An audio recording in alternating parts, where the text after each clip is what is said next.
Accessing. When TV and radio collide. Love it. Wow. This is what you get. You're listening to JJ and Alex. Presented by G2G Bars.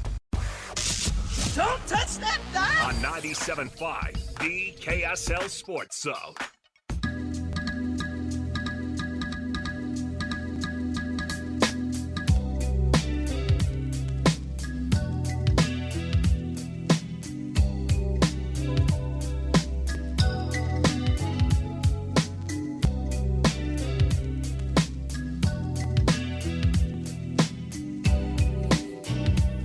Welcome back. Sorry, we're talking sheepdog still. We're talking sheepdog shop still. It's fine. We're totally still we're jumping in on the sheepdog. I think you got a podcast idea there. Ooh, there you go. Welcome back to the program, JJ and Alex, brought to you by G2G Bars. All natural ingredients and no preservatives make the G2G Bar perfect for anybody who needs a quick, tasty, and nutritious boost. You can find them, JJ, where? At Costco, Holiday Oil, Maverick, Associated Foods. Pretty much anywhere at this point. Yeah, which is awesome. In the refrigerated section. I've been known to walk out of the Maverick by my house all the time with a G2G bar and a bottle of water, and it makes me feel healthy. I've seen the photos. There's evidence. I wasn't stealing them. Come on. I bought them. Let's jump into the program right here. Let's jump in with the cut, which is where we start things off here. Guest Cody Tucker from 7220 Sports. We're going to talk Wyoming. Both BYU and Utah State facing off against the Cowboys this year. Let's get into the cut right now. It's time for the biggest story of the day. This is what made the cut with JJ and Alex on 97.5, the KSL Sports Zone. Brought to you by the incredible selection of Kia, Subaru, Chevy, Jeep, Dodge, or Ram. Visit Doug Smith dealerships in American and Spanish Fork.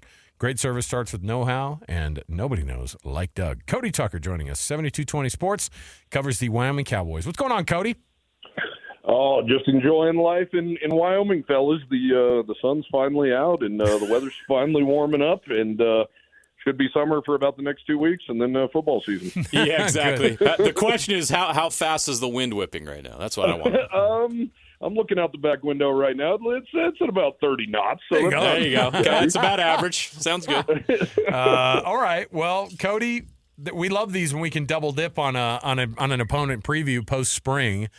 What's going on with the Cowboys right now with this program in Laramie, with them kind of trying to figure out their path in the rest of the college football world as everything around them seems to be kind of changing? But they're taking on BYU and Utah State this year. They're hosting Utah next year. There's a lot of big programs, of course, that are going to be playing Wyoming, and Wyoming has always been a tough out. So how are the Cowboys preparing for this 2024 season? I'll tell you what, man, under first-year head coach Jay Sawvel, man, he's checking all the boxes. You know, he's coming in for Craig Bohl, who was the longest tenured head coach in Wyoming history. He'd been here the last 10 years. They decided to make an in-house hire to keep Jay Sawvel, who was the defensive coordinator the last 4 years. And they think, and in talking to the players, they think that really kept the transfer portal at bay. The Cowboys really didn't lose anything to the portal at all. They did have a late departure there with a defensive tackle who was set to be a starter. He literally joined hours before the portal closed just a couple of weeks ago. Other than that, they really had no losses. They have 10 guys coming back on the defensive side of the ball. Aaron Bohl, Craig's son, is taking over as a DC. So the defense, which is always strong around here, that shouldn't change at all. However, they brought in Jay Johnson, who has been the offensive coordinator at Michigan State the last 4 years. They're not calling it a spread, but it sure looks like one and it sure smells like one. But they still want to keep that trademark rushing attack going. So I think that's the plan. They are going to throw the ball a lot more, though. I know in the spring game a couple of weeks ago, they threw for 635 yards combined, and we haven't seen production like that around here since another number 17 was under center about 7 years ago. So, and that's what everybody's been begging for, man. If the Cowboys can throw the football on top of this trademark running game and play the defense they do, things are looking pretty good. So with all of that said, new coach, a lot of new. What are the expectations for the Cowboys? If you were asked to vote on the Mountain West preseason poll right now, where would you put them? I ask myself that same question all the time, fellas. I think right now, Boise State, you got to put up top. They have a lot of returning pieces, and it's kind of one of those things that they had a quote-unquote down year last year, and they still end up in the Mountain West title game. So I think they still get that respect you deserve. But after that, I think it's a real crapshoot. And it really starts at the quarterback position, right? And, the Mountain West only has a few returning quarterbacks at Fresno State.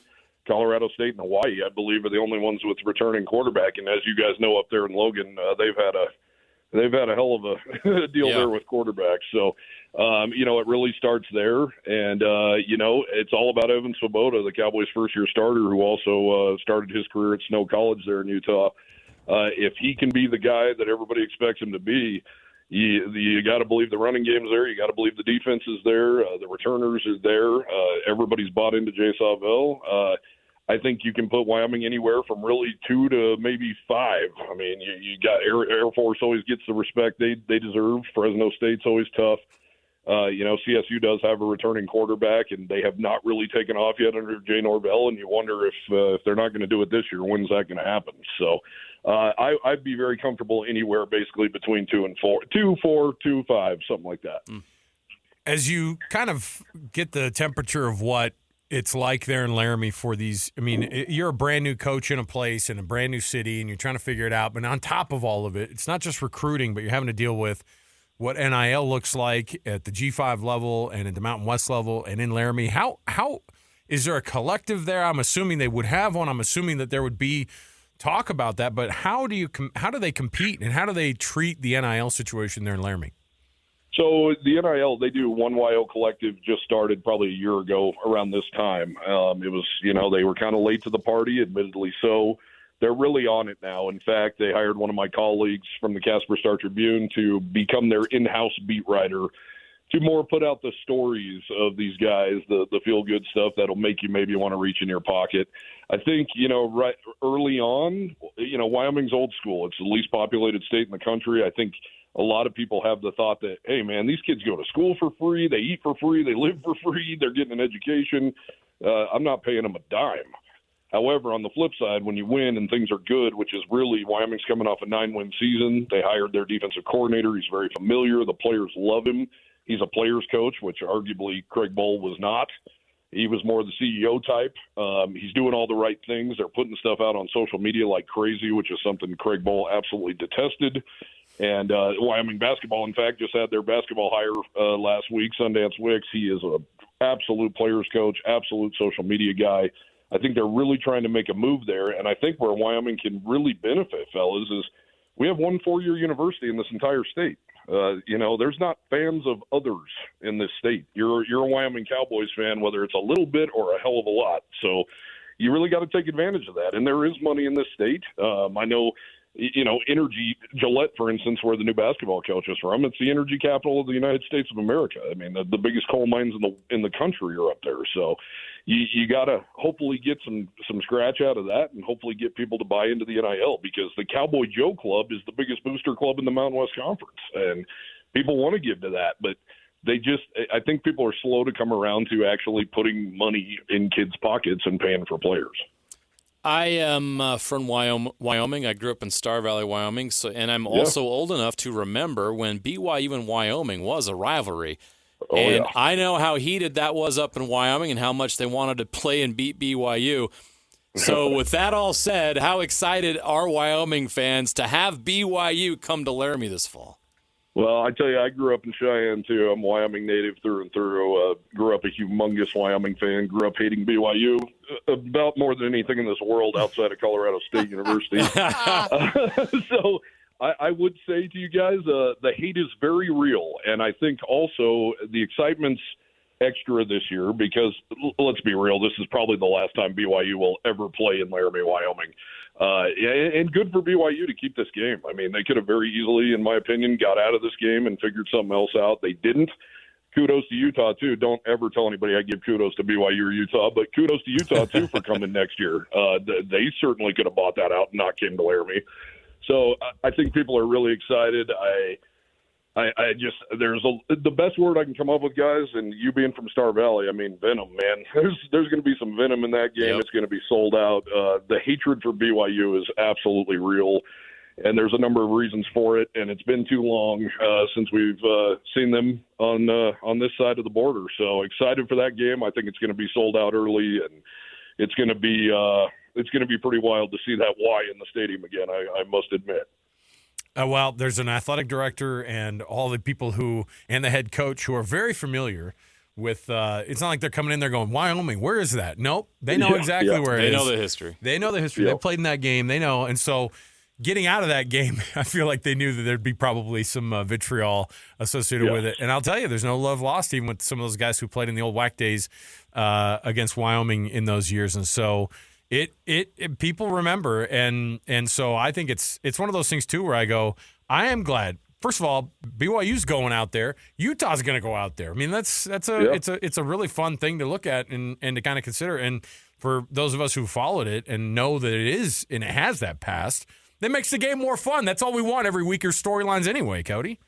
No doubt. And I'm stoked they're both coming. Like I said, I mean, they both could have bought this game out, I feel, easily, and they didn't. And, kudos to them for that. I mean, it's funny, fellas. You grew up in Wyoming. I grew up on this side of the state, and I didn't cuss in front of my parents growing up, but I was allowed to say F BYU and CSU. That was always allowed. So, yeah. I'm 40 years old, and it's weird talking to these players now because I'm like, do you realize how much every fan in the stadium hates that team? And they go, oh, yeah, I mean, we've heard, but it's kind of depressing in a way where you're like, man, these guys need a seminar or something. Like, can somebody come in here every day of the week before that game and tell them how much this really means? Yeah, there's the old bumper sticker that says CSU sucks, but BYU bleep. See, our producer Jeremy just about fell off his chair. I self-edited, Jeremy. I got you covered. While Wyoming probably misses playing BYU and Utah every year, they do get Utah State Aggies quite often, almost every year. And there's been a little bit of a history now built up with those schools. How does Wyoming view their games against Utah State? I tell you what, man, it kind of seems manufactured, if I'm being honest with you. Right. I think everybody really misses the Utes and the Cougars. They miss that hatred. They also miss the, playing those big games. They were big moments. So, Utah State, credit to them. I mean, they've done a great job over there in Logan, and Anderson comes in and wins a Mountain West title his first year, and you're kind of waiting for things to spark. And how did it not spark when Andrew Peasley ends up in Laramie and Levi Williams ends up in Logan? Right. You kind of thought maybe that's going to be the thing that sparks this, and they play for a traveling trophy, a great traveling trophy. It's not often you see guys running around the field with a gun, so it's definitely. It's definitely awesome, and with the proximity, it has the makings of something that could be special. But I don't know, man. It just seems like something's really going to need to spark. And with the portal and stuff these days, I don't know if guys are going to grow to hate each other like they could and probably should. I think it's just going to be all about the fans carrying that banner. And it's weird. I believe Utah State and Wyoming have met the second most of any teams Wyoming's ever played, aside from Colorado State. And it's just not there, man. And it used to be back in the day. Of course, his name's slipping my mind. Merlin Olsen and Conrad Dobler at Wyoming and Merlin Olsen at Utah State. And I know they didn't play necessarily at the same time, but the way they hated each other in the NFL and the way Conrad used to pick on, dare I say, poor Merlin Olsen. That's the kind of stuff that you would have hoped could have really sparked some stuff. But I think with the Aggies being in different conferences and all that, it just kind of lost its luster. And there have been moments where it's been really good, but really waiting for some big spark to ignite that thing.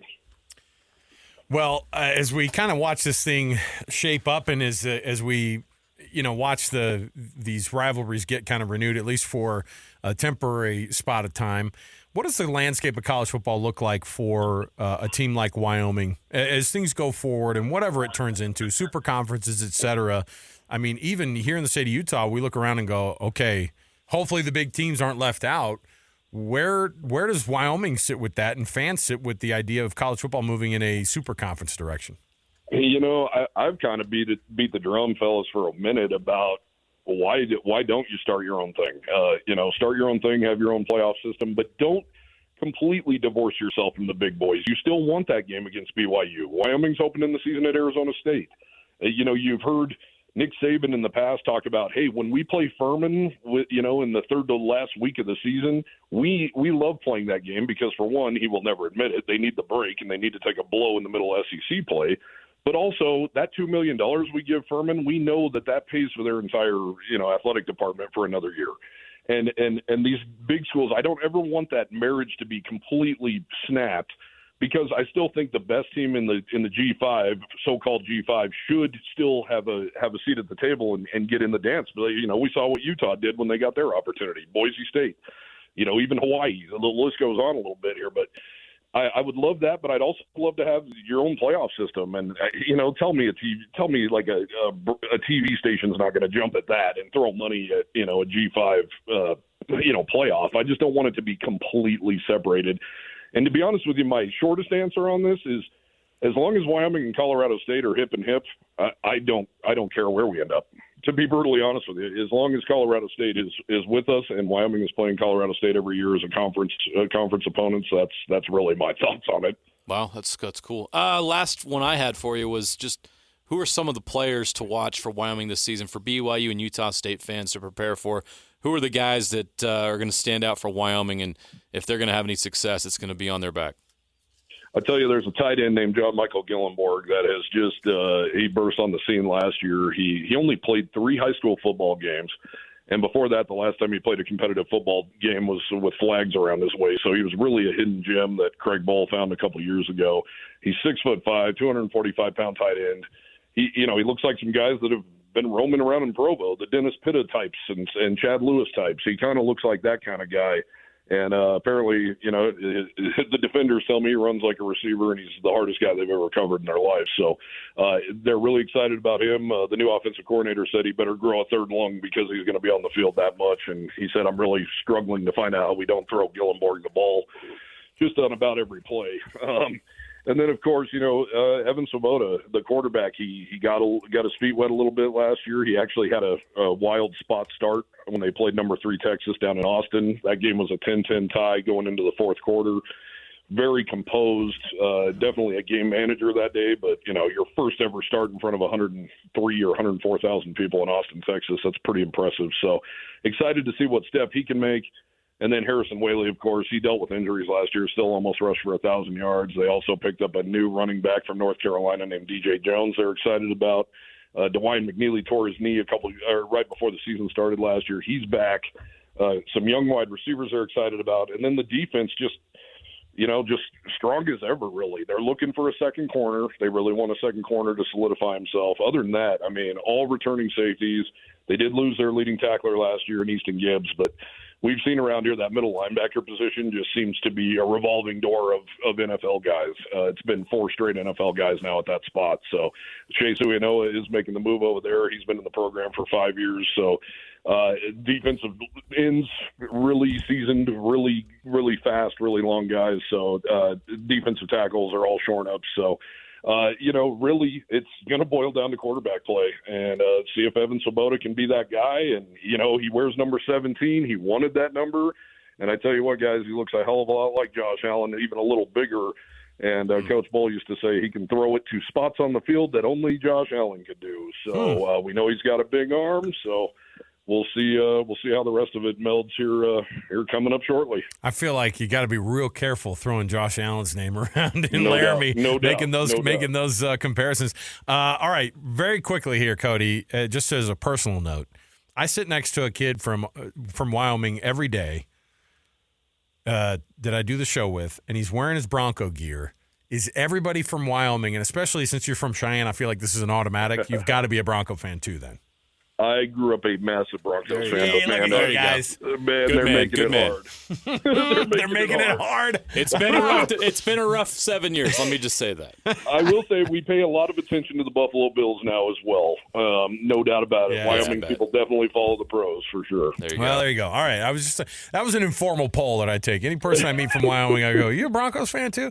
Oh yeah. Cody Tucker, 7220 Sports. Cody, this has been fun. We're going to do this again when we get a little bit closer to these games in the football season. Anytime, fellas. Thank you so much for having me. Thanks, Cody. Cody Tucker. He's great.